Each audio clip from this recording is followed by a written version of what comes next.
Welcome to Kalos's Gaming Table. I'm Kalos.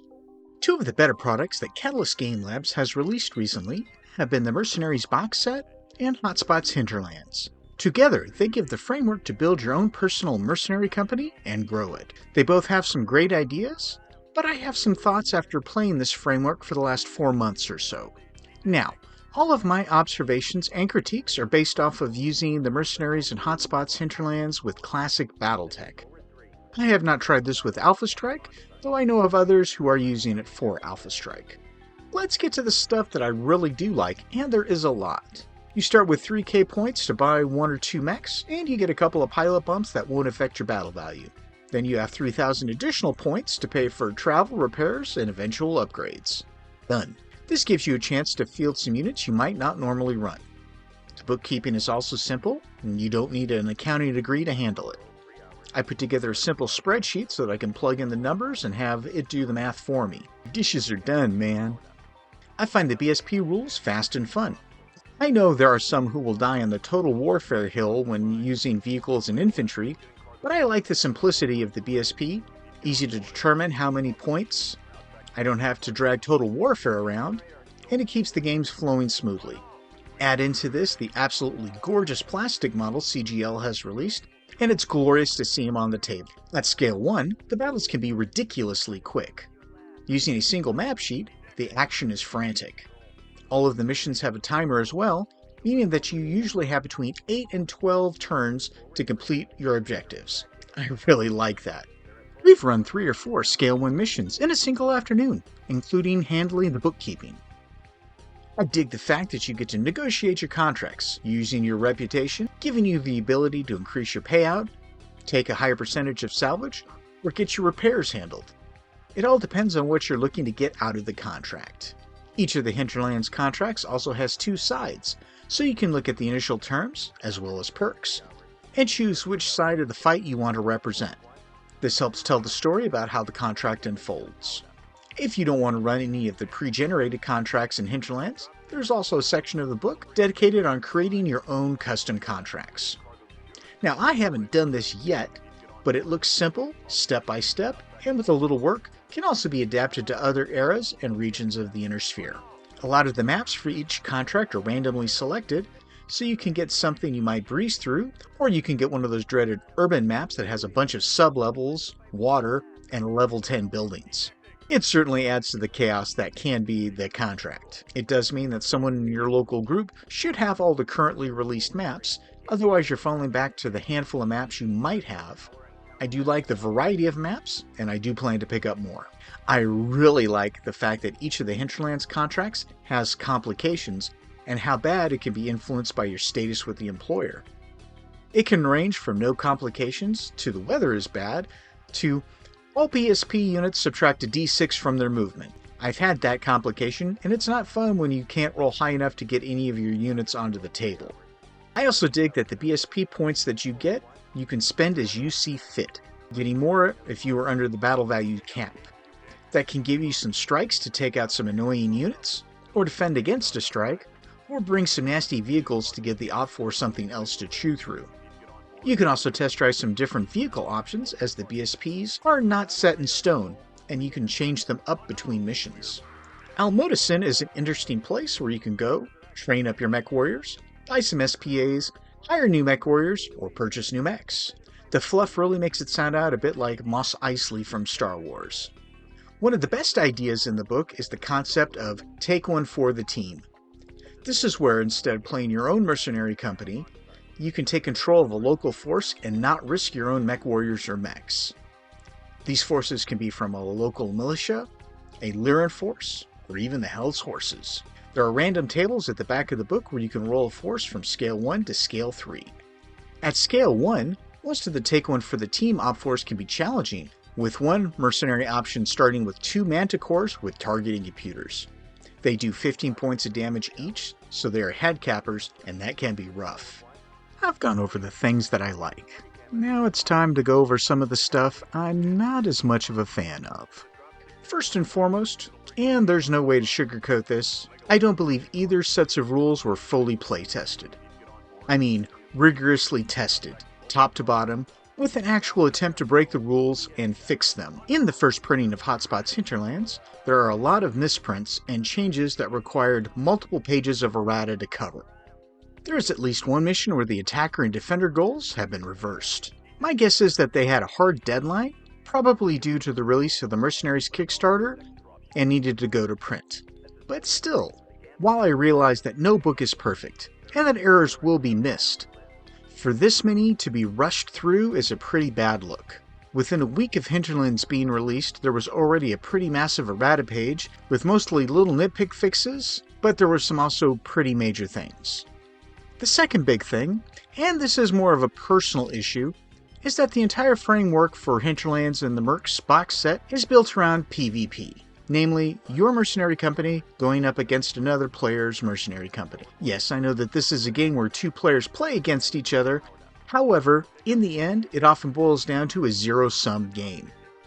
Numerous missions are cripple or destroy X percentage of the Op4, and depending upon force composition and luck, one side might get completely monkey-stomped, or both sides get crippled. One pain point I know of that has driven some players away from Hotspots Hinterlands is that it's not more of a universal book. It is set in the Oak Clan era with a specific region of space. Not all of the base likes the Oak Clan era or cares about what's going on in the Hinterlands. Personally, I dig the area because, well, the wolves aren't there. At this point, I could care less what happens to Mary Sue Alaric Ward until he gets a real beatdown. I'm digging the Hinterlands, as it's interesting to me to see how the power vacuum is shaping up after the Falcons left to try and take Terra. I'm curious to see how this unfolds, especially when the few surviving Falcons from Terra are sent out to try and find Jiu Chistu and bring him back into the fold, or if he tells those other Falcons to shove off. For me, Mercenaries should feel more like MechWarrior 4 Mercenaries, where you're going up against a force, but not necessarily another player merc company. Now, if that's your bag, and you love that cutthroat playstyle, enjoy that. It isn't my playstyle, and I would love to see more PvE rules and a more robust Op4 selection. With both Mercenaries and Hinterlands, forced withdrawal is in effect, and I appreciate that. However, sometimes you go from pristine to forced withdrawal and then are side torso killed in short order. Forced withdrawal is supposed to simulate the fact that battle mechs are a valuable resource, and it's better to fall back, repair your units, and try again instead of being destroyed. Depending upon the player, they might not want any Op4 returning, even if while falling back, the damaged mechs do not attack. Not all missions have a salvage option, which means if you do have a mech that's crippled or destroyed, you can come back and repair it later. However, if there is salvage, the Op4 commander can opt to ransom your mech back to you, or they can claim it for themselves. While some contracts in Hinterlands have an option to allow you to hire another mech warrior or rent a mech to cover one that is out for repairs, not all of them do. If you have a more aggressive player, they might also seek to cripple or destroy the Op4 and ignore any mech commander agreements, namely not allowing an Op4 to withdraw. That might go on for a battle or two, but if they develop a bad reputation from that, other players might not want to play them. If they pull the "it's what my commander would do," I doubt I'd have anything to do with them as well. One of the biggest things that does not feel properly playtested are the BSP cards. At face value, they are a great idea to incorporate a feeling of aerotech, but not having to chew through the rules from Total Warfare. The issue comes when instead of bringing vehicles, you spend your BSP allotment on strikes and a handful of defense cards. Sure, you still have to roll to see if that light airstrike lands, or the heavy bombing run hits, but if you have light or heavy air cover, you have a high probability of negating the strike. If all you're bringing is strikes and defensive cards, it feels more like you're trying to play a collectible card game where someone casts a spell and then you counterspell it. I realize that there are still some dice rolls involved, but after playing for 4 months, the strikes just stop being fun, and you need to take counters to avoid having important mechs, like ones with hands, get taken out by 3 strikes in the first turn. The points for the strikes also seem pretty undervalued for what you get. 7 points for 2 5-point hits that could potentially destroy your rear armor, or a heavy bombing run that does 6 5-point hits, which will force a PSR by itself, not to mention probably severely damaging or crippling a light mech. As a friend said, These feel like they've been playtested, barely, after some 3055 games where everyone has a Wraith, Spider, or Venom. I jumped 7 hexes into woods, that's a 6 TMM. Come at me, bro. That 5 or 6 TMM means nothing when I can drop a strike on a 6+ and do some real damage to that mech. I do feel that the strikes need to be reevaluated point-wise and increase their cost or cap how many you can take at each scale.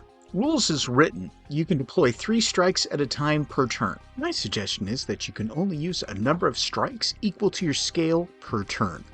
At scale 1, you can drop a heavy bombing run, but you won't be able to follow up with even more pain. Another suggestion that was made is that the weight class of the targeted mech affects the target number to hit, meaning that it is harder to hit a lighter mech, but easier to hit a heavier one. A light mech would have a +2 to any strike roll, a medium would have a +1. A heavy breaks even at +0, but an assault mech gets a -1 to the roll. That would take into account that lighter mechs are more nimble and not as easy prey as, say, that waddling awesome. As you complete contracts and gather salvage, your starting roster increases, and you can buy SPAs and formation bonuses. And this is where things can start to break down. Having the ability to reroll initiative once a turn, or fire and then move, can be pretty brutal, especially if your Op4 has done nothing similar. While the Take One for the Team Op4s do get a lot of BSP vehicles, they only get a handful of strikes and defense cards. I played as the Op4 against another player who spent his entire BSP allocation on strikes and a handful of defenses, knowing the Op4s would only have a small section of defenses. By turn 2, my X-Men was in forced withdrawal due to an engine and gyro hit. At scale 2, you've doubled your battle value to 6,000, your BSP totals is now 64, and that should give you some real flexibility in both mechs, pilots, and BSP units. You can take some vehicles at a higher skill. Your pilots probably have 1, maybe 2 improvements, maybe even an SPA. You should have salvaged or purchased some better mechs, but to me, this is where things really start to break down. If you have been successful, you'll have more points to spend. If you were like me after the first contract, you about broke even. That can start something of a spiral where success breeds success, and the others will eke out an existence at best. I know this is just a game, but if I have taken some time to build a company, name my pilots, maybe even written a little backstory, I don't want them to get wiped out or just struggle after a couple of battles. It's different with a pickup game for me, where I put a force together, and win or lose, that's it when the game is done. I learn from my mistakes and hopefully get better, but I haven't lost a whole lot. With Mercenaries, I can obsess over my company and everything that goes into it. Up to now, we have primarily used the Take One for the Team to run as Op4s, but with mercenary companies getting that increased gunnery and piloting, SPAs, and better mechs, the Take One for the Team Op4s are pretty much a token resistance a lot of the time. By scale 3, things are absolutely buggered. You now have 9k in mechs, a ton of SPAs, pilot increases, and probably some custom mechs. Taking one for the team isn't exercising futility, as for the most part, especially with the rules as written, they might have some decent units, but they're often at 4-5 or at best a single 3-4. The BSP units are marginally better, but the BSP strikes and counters are still minimal. A player who brings all strikes and a handful of defenses can quickly overwhelm the enemy, even if limited to 3 strikes a turn. If it is not fun for the person on the other side of the table, they will stop playing. If you've got Weapon Specialist ERPPC and that Warhammer with the Clan ERPPCs, well, you're going to be hitting at ridiculously lower numbers. The big thing that makes zero sense to me at scale 3 is the fact that the book calls for 3 maps to be long edge to long edge laid out. This is an absolute meat grinder for any force that has to enter the board on their edge, while the Op4 might already be deployed. We tested this one time, and it was an objective raid at scale 3. The attacker called it after turn 3, as they had 1 mech in forced withdrawal, 1 that was about to be crippled, and they had barely made it off the first map. Since most missions have a 10 to 12 turn limit, trying to cross that much real estate while taking fire is a daunting task. You get about halfway across the board, then some of your units get put into forced withdrawal, and now they have to fall back, potentially continue to be shot at as they withdraw. Not fun. So, how do we fix this? There is not a single solution. but our group is bringing our heads together to try and give this a shine. Now, one of the ideas that has been floated is that instead of you rolling for your Op4, you get to pick it. However, once that Op4 has been selected, it cannot be picked again for that contract. This does have some appeal, as I rolled the same Op4 3 times in a single contract, giving my Op4 player the same Wolfhound, Bushwhacker, Scorpion, and assorted BSPs. The mission was also on Chahar, the city planet, and none of those units have jump jets. You can try to more formalize a social contract with your local players, asking that they do not do things like take all strikes or block out formation bonuses. While this might work in the short term, I don't want to force people to play my way. But I'm also not the only one who has concerns about the uber-aggressive players running roughshod over filthy casuals like me. Another option that a friend of mine had mentioned is having a point pool to build the Op4 from. Since we usually have the BSP, maps, and mission rolled in advance, this would give the Op4 players something of a fighting chance. It's also been discussed giving a certain number of SPAs to the Op4, not equal to the main mercenary company, but something to offset the lack of them, plus being able to select more efficient BSP units. We might also just come up with a more robust rat table to roll from. None of us are particularly against proxy models for any that we don't personally own. Another thing to think about is that all of this might become moot when CGL releases Force Manual Mercenaries, hopefully later this year.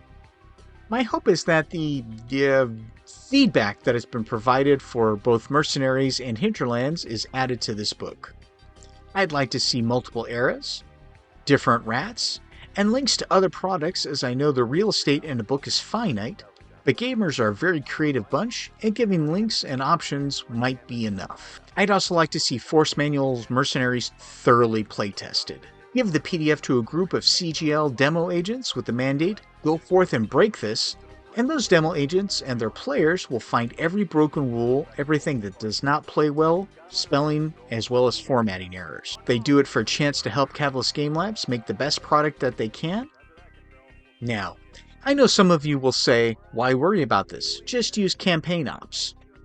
I've glanced through campaign ops, and yeah, that is a lot more work than I really want to put into my Battletech campaigns. If you like that complexity, have at it. I'd rather get started with a few dice rolls and get going, not have to flesh out an entire campaign. Just use Megamech to manage it. Sure, that is an option, but I'm not going to drag my laptop around to every game, plus Megamech has left a sour taste in my mouth.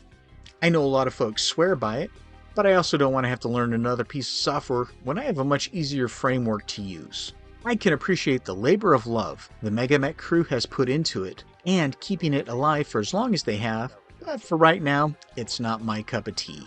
The rules for vehicles aren't complicated using Total Warfare.